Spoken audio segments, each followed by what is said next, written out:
Kita tidak akan meninggal teman-teman sekalian sampai setetes air yang sudah Allah takdirkan menjadi rezeki kita akan sampai kepada kita. Dalam sebuah hadis kata Nabi SAW, tidak akan meninggal satu jiwa sampai rezeki terakhirnya tersempurnakan. Pasti akan sampai kepada kita. Itu yang pertama. Yang kedua, memang dalam kehidupan ini ada suka dan duka. Tidak semuanya adanya suka. Baik, sebenarnya yang pertama harus difahami itu beberapa poin ya. Kalau rezeki itu sudah tercatat ikhwat dan akhwat sekalian. Makanya Ibnu Qayyim rahimahullah mengatakan seharusnya setiap muslim itu fokus memikirkan bagaimana hubungan terbaik terjadi antara dia sama Tuhannya, Allah Subhanahu wa taala. Dia menjalankan tugas dengan baik dan kewajiban yang telah dibebankan kepadanya dan maksimal, serta tidak usah terlalu banyak fokus memikirkan masalah rezeki dan ajal. Karena keduanya hanya butuh ikhtiar yang sederhana saja. Untuk mendapatkan rezeki hanya butuh ikhtiar sedikit atau berusaha.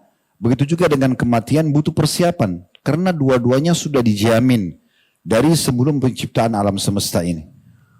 Dari statement beliau ini sebenarnya yang sangat menarik adalah bagaimana bukan kita tidak boleh ikhtiar dalam masalah rezeki. Kita boleh bekerja, tetapi jangan lupa kalau semua itu sudah tercatat di sisi Allah Subhanahu wa taala. Tidak usah ragu dengan rezeki. Makanya Hasan Basri rahimahullah mengatakan, aku selalu senang dan tenang karena dua hal. Tentu ada beberapa athar yang lain disebutkan beberapa hal oleh beliau. Tapi saya fokus coba kedua hal dan beliau mengatakan karena yang pertama rezekiku sudah ditentukan oleh Allah, tidak akan pernah diambil oleh orang lain. Dan yang kedua adalah ajalku sudah ditentukan, maka aku akan selalu sibukkan untuk beramal. Dalam riwayat lain, antara lain beliau mengatakan, sesungguhnya ya, aku akan dihisap oleh Allah dan dipertanyakan tentang amalku dan tidak mungkin akan dikerjakan oleh orang lain, maka aku sibuk dengan amal-amalku. Jadi yang pertama, yakinlah rezeki itu ada. Mau bagaimanapun pasar, harga naik, harga turun, rezeki kita sudah dicatatkan oleh Allah Subhanahu wa taala. Kita tidak akan meninggal teman-teman sekalian sampai setetes air yang sudah Allah takdirkan menjadi rezeki kita akan sampai kepada kita. Dalam sebuah hadis kata Nabi SAW, tidak akan meninggal satu jiwa sampai rezeki terakhirnya tersempurnakan. Pasti akan sampai kepada kita. Itu yang pertama. Yang kedua, memang dalam kehidupan ini ada suka dan duka. Tidak semuanya adanya suka. Kita memang akan ada nikmat supaya kita bersyukur, ada cobaan supaya kita bersabar. Cobaan macam-macam. Ada orang cobaan di dirinya dengan penyakit, ada orang cobaan dari orang sekitarnya, pasangan hidupnya, mertuanya, orang tuanya, kerabatnya, iparnya dan seterusnya. Ada orang mungkin cobaannya dengan teman-teman terdekatnya. Dan sekian banyak contoh-contoh dalam masalah ini dari kehidupan Nabi SAW dan seterusnya. Semua orang akan diuji. Ada juga ujian masyarakat dari pemimpinnya, ada ujian pemimpin dari masyarakatnya. Maka hal-hal yang seperti ini ujian dari Allah Subhanahu wa taala. Tugas kita bersabar. Bagaimana caranya bersabar? Menerima dulu keputusan Allah Subhanahu wa taala sebagai sebuah ujian sambil kita ikhtiar. Kita coba luruskan kalau itu memang salah, kalau ada kezaliman, kita memohon kepada Allah Subhanahu wa taala agar kezaliman ini diangkat. Sebagaimana sabda Nabi SAW dalam sebuah hadis yang sahih, kalau seandainya kalian dikaruniai oleh Allah pemimpin yang zalim, maka apa yang kalian diberikan, ambillah. Yang kalian belum diberikan, maka mohonlah kepada Allah Subhanahu wa taala karena sesungguhnya waktu itu sangat dekat. Maksudnya ajal masing-masing sangat dekat. Kezaliman itu tidak akan bertahan seterusnya, gitu kan? Kalau keputusan itu memang adalah adil karena memang harus dinaikkan harga pasar, karena keadaan memang misalnya seluruh dunia sedang ditimpa permasalahan atau negara itu sedang ditimpa permasalahan, sedang naik harga, maka itu dibiarkan. Memang itu keputusan yang bukan cuma kita sendiri. Kezaliman itu di saat kita secara individu tidak mendapatkan hak kita.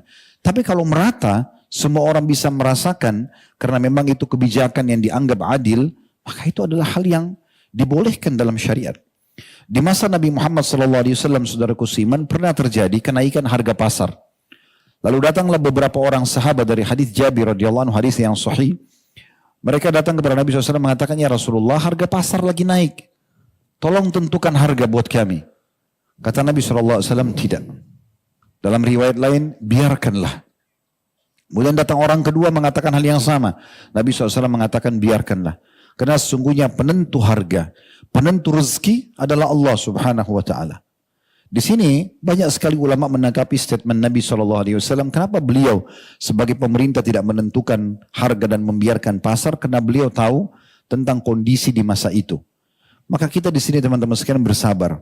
Kita doakan agar Allah Subhanahu wa ta'ala memberikan jalan keluar dari permasalahan ini. Mungkin di saat kita berada di posisi para pemimpin, mungkin kita akan mengambil kebijakan seperti itu atau lebih.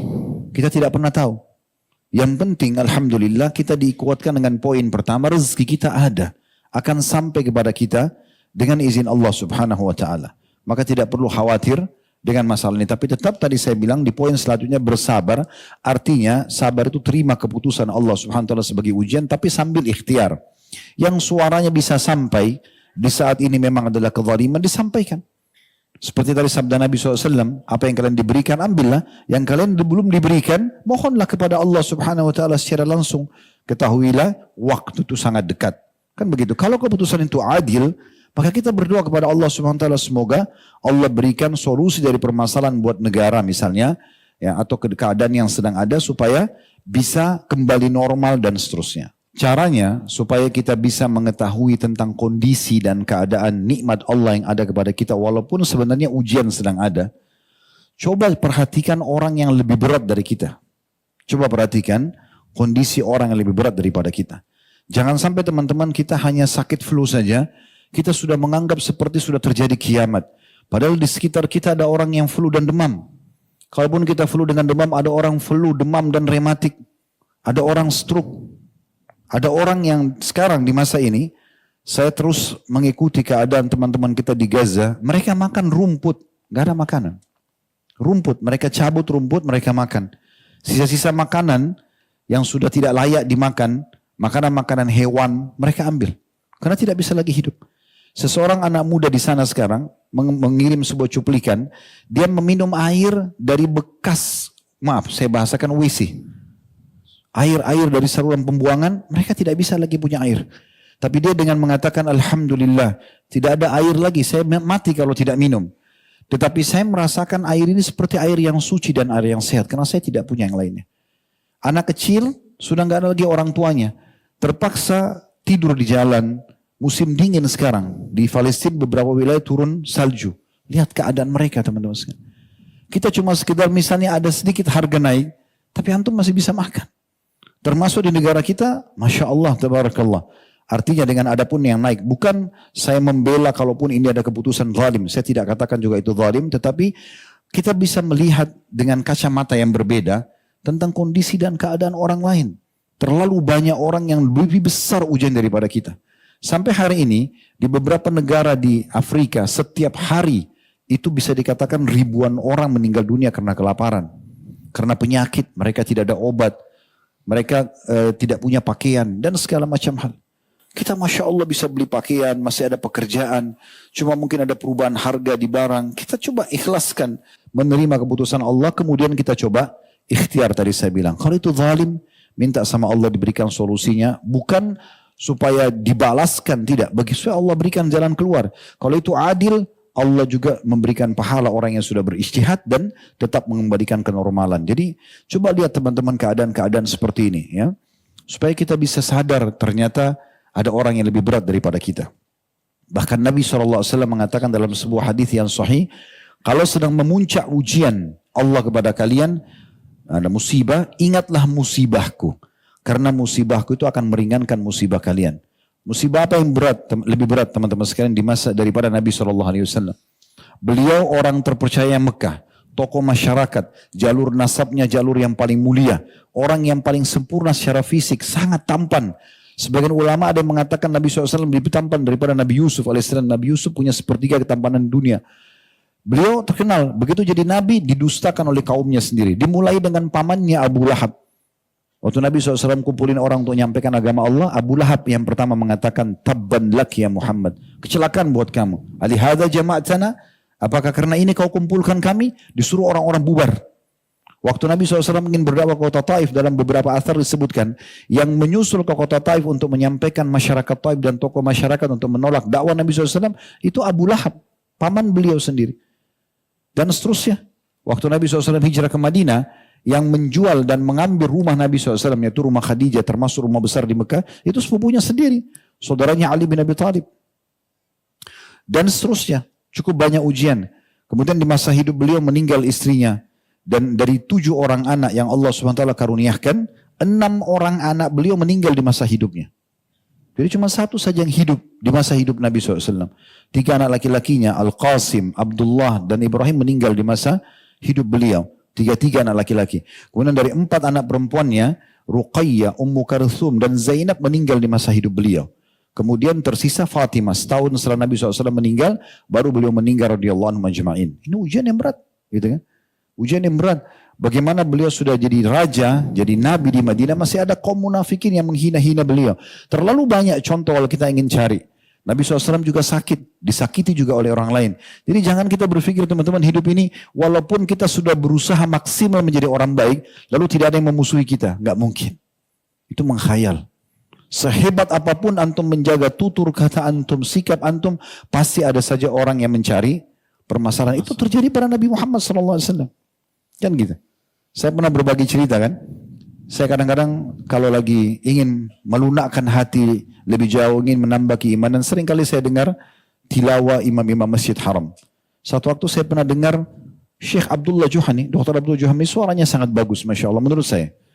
Kemudian saya dengarkan sholat subuh beliau, indah sekali. Mungkin sekitar 20 menit dari 2 rakaat itu, disatukan rakaat pertama sama rakaat kedua bacaannya. Maksudnya sholatnya itu, saya dengar rakaat pertama, rakaat kedua.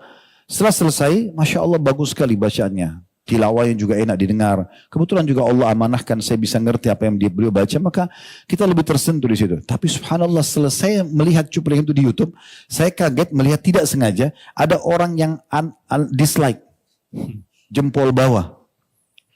Padahal tilawah Al-Quran, Syekh ini tidak bicara apa-apa, nggak jelasin hukum, bicara enggak. Sholat subuh, Allahu Akbar, baca Al-Fatihah, baca surah, sampai salam. Ada orang masuk di channel itu khusus untuk dislike saja. Coba pikir. Apalagi kalau kita ngomong, bicara, terus kemudian tidak ada yang menyari kesalahan kita, itu udah biasa. Itu suka dukanya kehidupan. Justru di situ antum gunakan momentum untuk lebih dekat kepada Allah Subhanahu wa Ta'ala. Antum sadar antum punya Tuhan yang mengatur semua itu. Kalau ada orang yang tidak suka sama kita, yang ciptakan kita Allah, yang ciptakan dia Allah. Yang ciptakan sifat, ya kita bersabar untuk bisa menerima. Menciptakan juga sifat emosi ataupun apa, dan dia itu adalah Allah. Kita bisa minta kepada Allah SWT untuk melunakkan dia dan menjadi penyebab hidayahnya. Kan begitu. Memang sudah begitu sunnatullah. Jadi fahami ini memang ada satu sistem yang sudah terjadi. Maka kita tinggal kalau ada nikmat bersyukur, ada cobaan kita bersabar. Ya, Allahu a'lam. Ya.